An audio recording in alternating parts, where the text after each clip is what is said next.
Carson and Kennedy talk with famous people. How's it going? Good. How are you doing? Good. I was actually just sitting here tuning my guitar. I have practice tonight, and Oh, I there we go. I had not picked up the acoustic in a minute, and it was not sounding great. Well, I'm just now trying to teach myself to work the neck a little bit because I have been sitting with the capos and the simple chords for a long time, and Yeah. I finally have more than 2 days at home. So I've taken it out and started to kind of noodle a little bit, trying to learn Blackbird by the Beatles right now. Oh, my one of my favorite bands in that song is just Mhm. unbelievable, and it's just that finger picking. It's so pretty. Yeah, it's It's so so pretty. beautiful. It's so Hmm. beautiful. It's so Yeah. beautiful. All right. Well, welcome. My name is Carson. Uh, Nice to meet you. Nice to meet you too, Max. We appreciate you doing this. I guess they're already recording, which is good. So you're Cool. going to be coming to Boston where you have the Deck the Hall Ball. We do this every year. And you're going to Yes. be playing with AJR, Adam, Jack, and Ryan. Yep. Past couple of years, we always have one artist that is like, well, what I say is like bubbling under, right? They could be the next big thing. We had Benson Boone in not that long ago, and There we go. now he's the king of the world. And I just think this is kind of an opportunity for fans that may not know you yet to get to know you a little bit. So all of the questions that I put together for our interview is kind of just getting to know you, if that's okay, if that works for Yeah, you. that's absolutely perfect. And one of the things though is we got a surprise EP. Yes, we did.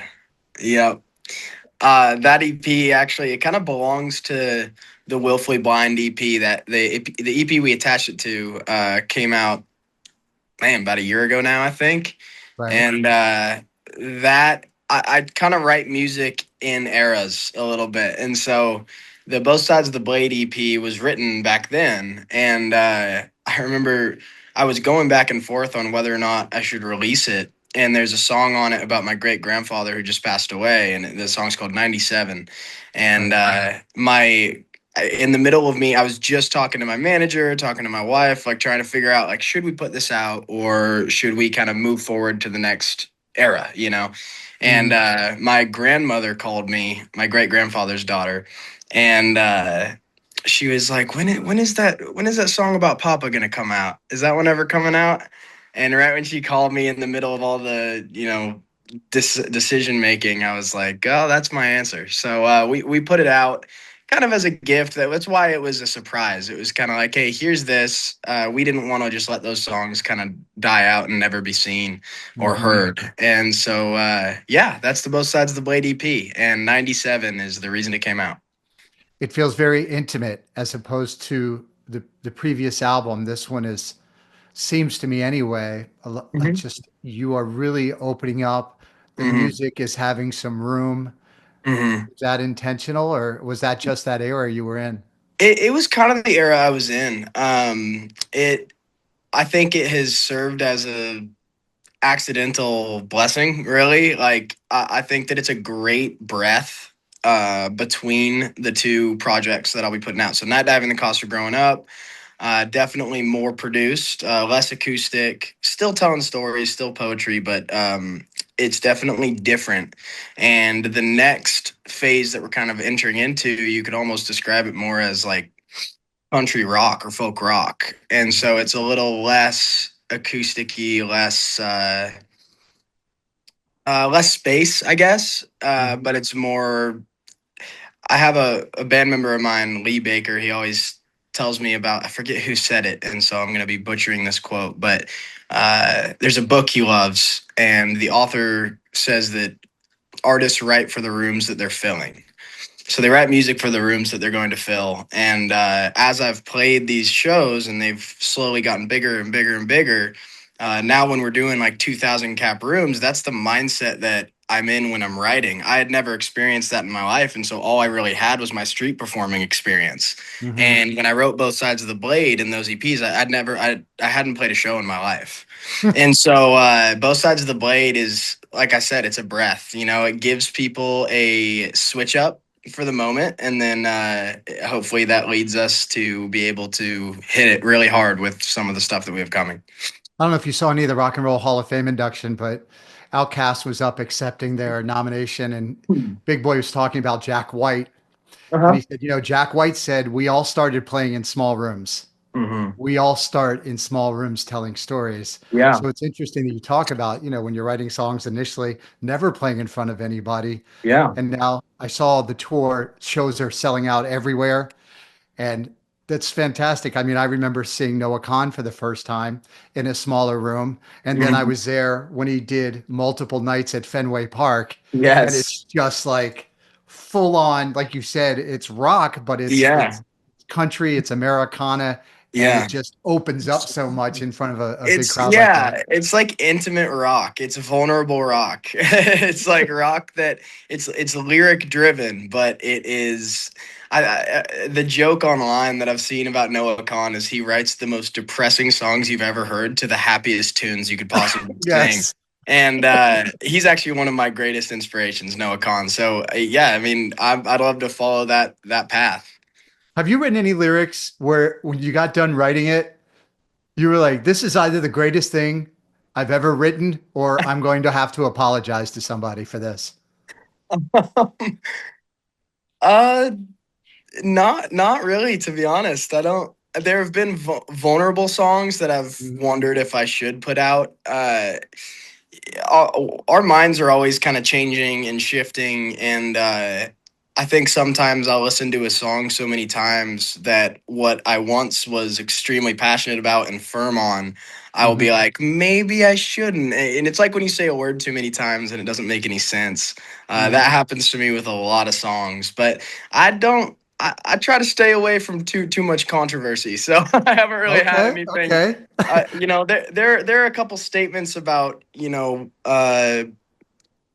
getting married young in the next album, and just because that's kind of my experience I'm going through right now, and Mhm. everybody does things differently. So I'd say like those lines maybe would be the closest to. I don't want to outcast anybody, but at the same time, I want to write songs that are me. So I want to Mhm. make sure that I'm not mean. I'm just saying how I did it, and I'm happy how I'm doing it.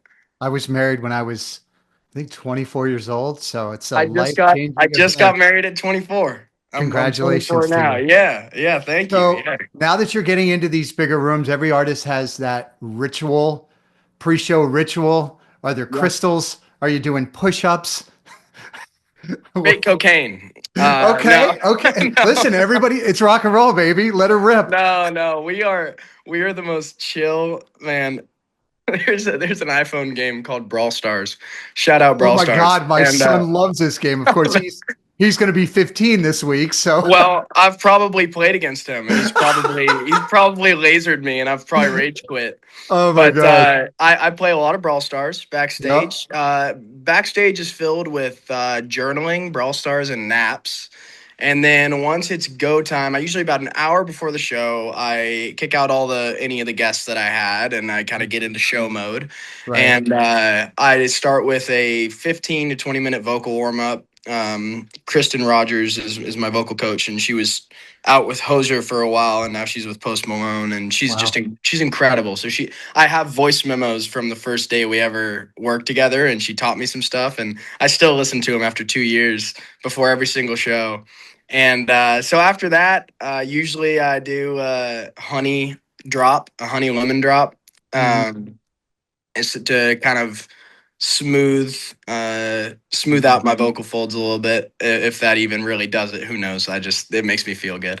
And then we usually just circle up, we say a quick prayer, typically centered around gratitude and just Mhm. anything we're worried about right now. Like it's nice to zoom out before you go on stage and realize that no matter what happens, it's such a gift to be doing what we're doing. And that always puts me into the right mindset right before I go on stage. And then it's just, we bring the energy after that, just lots of fun. And our goal on stage is just to emit gratitude so that it can be received by the people that are there to listen. And yeah, that's the routine. You can add this to your routine. My son has moved on to Clash Royale. There's one of the Clash Royale Well, games. I mean, objectively, it's an inferior game. Oh But no, I have no ammo here. I feel like I need to grab him and say, "Hey, come defend your yeah, game."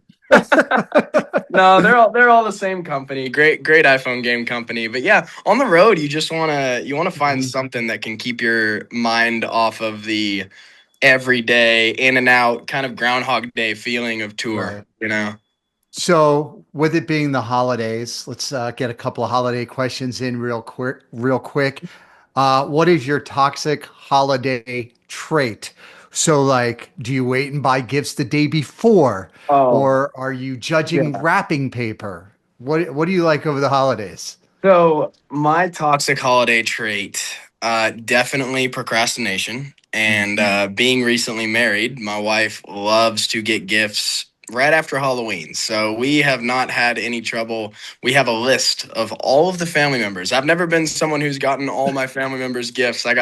There's 7 of us in my family, and just recently, just last year for the first time, I got a gift for each of them. And they all know it's from your wife. They know it's not Yeah, from yeah, you. yeah, exactly. It's like the dad watching the kids open gifts on Christmas morning, and he has no idea what they got. Yeah, that's basically gonna be what it's like. But I would say the most toxic trait I have, I used to do it with my siblings. I would be always the first one to wake up, and I would first go down. It would usually be about 5:30 or 6 a.m. I can never sleep later than that on Christmas morning, and I would walk down and sit in front of the Christmas tree and listen to Frank Sinatra and Michael Bublé sing Christmas songs for about 20 to 30 minutes. And then immediately when that was done, I would run and jump up and down on the beds of all my siblings and wake them up far before they want to be awake because it's Christmas and they need to get going. Get And out of bed. yeah, exactly. And you'd think that I would have grown out of that, but I think if I was living at home, I'd still do it. Go jump in and wake up the kids or whatever. Yeah, Family. and the jump is a little bit more powerful Aggressive. now. Yeah, and aggressive because I've gotten older. I've gained some weight, so it's probably not as pleasant if it ever was. Well, don't feel bad. My wife has already started ordering gifts. A box showed up at the house yesterday. I had ordered something. I didn't even look whose name was on it. I opened it up and it was one of my gifts. Oh And last night at no! dinner, she was yelling at me. I was like, Oh I'm so sorry. I didn't know you were yeah, already shopping. Well, yeah. we appreciate you taking a few minutes to chat with us. We're super excited to have you come in and play this holiday show for us here in Boston. And we'll see you when you get to town. We should have a lot of fun. Love it. Thank you so much. All right. Nice to talk to you, Max. Take it easy. Yeah, good talking to you. Carson and Kennedy talk with famous people.